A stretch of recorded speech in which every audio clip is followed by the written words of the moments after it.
Hello everyone, আসসালামু আলাইকুম। আজ আমি আপনাদের মাঝে আরেকটি নতুন ভিডিও নিয়ে হাজির হয়েছি। আর আজকেও রয়েছে 1 পাউন্ড ভ্যানিলা কেকের একদম সিম্পল একটি ডিজাইন। আর দেখতে পাচ্ছেন ডেকোরেশনটি কিন্তু একদমই সিম্পল। আপনাদের মাঝে আমি এটা শেয়ার করে দিচ্ছি। ভিডিওটি দেখার জন্য অবশ্যই প্রথম থেকে শেষ পর্যন্ত দেখবেন। তো প্রথমে আমি কেকটাকে ক্রিম দিয়ে খুব ভালোভাবে সেট করে নিয়েছি এবং উপরের অংশতে একটু ইয়েলো দিয়েছি। যে কালারটা দেখতে পাচ্ছেন প্যান টিপের সাহায্যে আমি একটু ঘুরিয়ে ঘুরিয়ে ইয়েলো কালারটাকে সম্পূর্ণ কেকটার মধ্যে সেট করে নিচ্ছি। আর এটা হচ্ছে রেডম্যানের ইয়েলো কালার। আর রেডম্যানেরটাই আমি সবসময় ইউজ করি কেকের উপরে। তো দেখতেই পাচ্ছেন আমি কিন্তু একটা সুন্দর খুব ইজি একটা ডিজাইনটা করে নিলাম। আর এই ডিজাইনটা করার পর আমি কিছুটা ক্রিমে রেডম্যানের ইয়েলো এবং রেড কালারটা ইউজ করে এই একটা অরেঞ্জ কালার তৈরি করেছি। একটি স্টার নজেল নিয়েছি আর এই নজেলটা হচ্ছে 2D স্টার নজেল। আর এটা দিয়ে আমি এখন ডেকোরেশনটা করব। এই একটা নজেল দিয়েই কিন্তু আমি সম্পূর্ণ কেকটাতে ডেকোরেশনগুলো করব। দেখতেই পাচ্ছেন আমি কিন্তু গোলাপ টেনে নিয়েছি 3টি এবং আরেকটা পাশেও আমি 3টি গোলাপ টেনে নেব।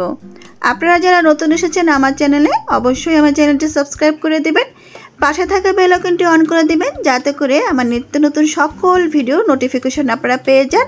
আর ভিডিওটি ভালো লাগলে অবশ্যই একটি লাইক দিয়ে দেবেন। তো এখন উপরের অংশতে ফুলটা টানার পর নিচের অংশতে আমি দিয়ে দিচ্ছি একটু বর্ডার। আর কেকের নিচে বর্ডারটা টানার পর দেখতেই পারবেন কেকটার কিন্তু আকর্ষণীয়টা আরও বেশি বেড়ে যায় আর দেখতে কিন্তু অনেক প্রফেশনাল লাগে। তো এই তো দেখতেই পাচ্ছেন আমি কিন্তু নিচের অংশতে খুব ভালো করে একটু বর্ডার টেনে নিচ্ছি। আর ভিডিওটি কিন্তু আমি একদমই ফাস্ট করিনি আপনাদের বোঝার সুবিধার্থে। যদি ভালো লাগে একটি কমেন্ট করে দিবেন আর কমেন্টের সর্বোচ্চ উত্তরটা আমি দেওয়ার চেষ্টা করব।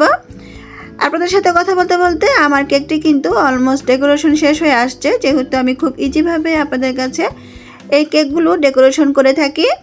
আর দেখতেই পাচ্ছেন আমি কিন্তু বর্ডারটাও টেনে নিয়েছি। সম্পূর্ণ বর্ডারটা আপনাদের মাঝে আমি দেখিয়ে দিলাম কিভাবে করেছি। এখন বর্ডারটা করার পর উপরের অংশতে আমি এরকম একটি নজল নিয়েছি আর এই নজলটা দিয়ে একটু চেপে চারপাশ থেকে কিছু ফুল করে দেব, হোয়াইট ফুল। আর এই ক্রিমটা কিন্তু আমি টপিক্যালি ইউজ করেছি। আমি টপিক্যাল ক্রিমটা দিয়েই ম্যাক্সিমাম কেকগুলো করে থাকি, আমার কাছে ফ্লেভারটা ভালো লাগে। আপনারা চাইলে এটা দিয়েও করতে পারেন বা আদার্স যে ক্রিমগুলো আছে সেগুলো দিয়েও করতে পারেন। তবে এই ক্রিমটার স্টেপটা কিন্তু খুব ভালো হয়। দেখতেই পাচ্ছেন আমি কিন্তু এই ক্রিমটার সাথে জেলাটিন বা কোনো রকম হোয়াইট চকলেট ইউজ করিনি আর কোনো ক্রিম ইম্পোভারও ইউজ করিনি। তারপরও দেখতে পাচ্ছেন আমার ক্রিমটা কত সুন্দর রয়েছে। এখন কিছু কালার স্প্রিঙ্কেল আমি এখানে ইউজ করব।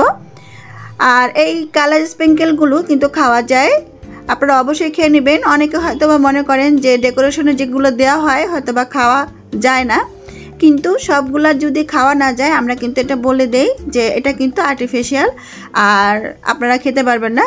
তো এই তো দেখতেই পাচ্ছেন এই তো এখন আমি কিছু হোয়াইট কালারের কালার স্প্রিঙ্কেল নিয়েছি আর এই স্প্রিঙ্কেলগুলো মাঝখানে খুব ভালো করে ছড়িয়ে দিলাম।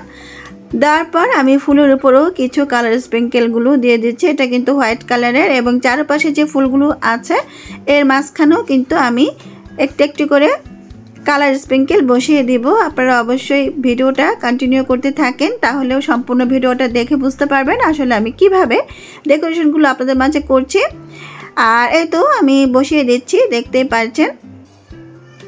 এখন এটা বসানোর পর আমি মাঝখানে একটা বাটারফ্লাই ইউজ করব।